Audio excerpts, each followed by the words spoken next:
ஒரு வாரமாக சுரங்கத்தில் ஊசலாடிய 8 உயிர்கள். பல அட்வான்ஸ் தொழில்நுட்பம் பயன்படுத்தியும் 8 உயிர்களை காப்பாற்ற முடியாமல் போனது எப்படி? நாட்டையே உலுக்கி எடுத்த கோர சம்பவம்.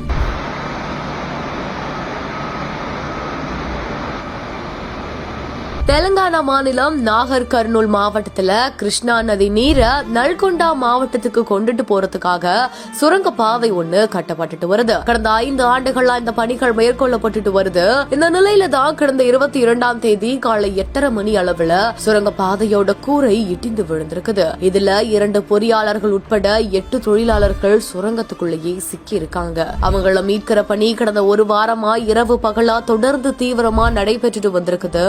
மாநில பேரிடர் மீட்பு படையினர், தேசிய பேரிடர் மீட்பு படையினர், உள்ளூர் மக்கள் அப்படின்னு 100கணக்கானோர் இணைந்து மீட்பு பணிகள்ல ஈடுபட்டு வந்திருக்காங்க. ராணுவம் மற்றும் அதிநவீன தொழில்நுட்பத்தோட உதவியோடையும் இந்த மீட்பு பணிகள் மேற்கொள்ளப்பட்டு வருது. ஆனா விபத்து நிகழ்ந்த பகுதியில் பாறைகள் நிரம்பி இருந்ததுனால மீட்பு பணிகளை மேற்கொள்வதில் ரொம்பவே சிக்கல் ஏற்பட்டிருக்குது. கடந்த ஒரு வாரமா மீட்பு பணிகள் தொடர்ந்து நடைபெற்று வந்த நிலையில கூட தொழிலாளர்கள் 8 பேருமே இன்னைக்கு உயிரிழந்திருக்கிறதா அறிவிக்கப்பட்டிருக்குது.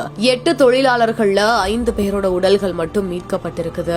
மேலும் 3 பேரோட உடல்களை மீட்கிற பணி தீவிரமா நடந்துட்டு வருது.